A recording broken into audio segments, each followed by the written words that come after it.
مساء الفل. الأخبار هنتفرج على شقة 135 متر في الدور التاني. باب الشقة هنا زي ما احنا شايفين متجلد بالخشب. ده كده عداد الكهرباء. الشقة غرفتين نوم واتنين حمام وريسبشن كبير بالتقسيط على سنة في مدينة شاطئ النخيل العجمي الكيلو 21. ده كده باب الشقة. هنا في جنب من بديل السيراميك وبديل الخشب. ده كده الريسبشن بالكامل. الواجهة هنا الشبابيك كلها ألوميتال، وباب البلكونة كمان ألوميتال وبلكونتها كبيرة.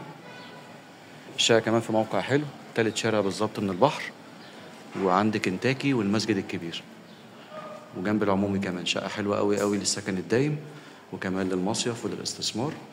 ده هنا كده شباك المناولة من المطبخ. الشقة مستويين.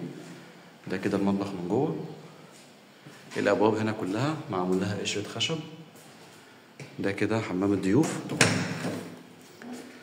ده أول حمام، شباكه هنا ألوميتال وفي مكان لشاور، وسقفه كمان معمول بالجبس. وهنا مكان تخزين برضو شباك ألوميتال. دي كده أول غرفة نوم. هنا الغرفة الأولى، وهنا الغرفة رقم 2. الغرف مساحتها حلوة. وده كده الحمام التاني أو الحمام الرئيسي، في كابينة شاور وسقفه كمان معمول بالجبس.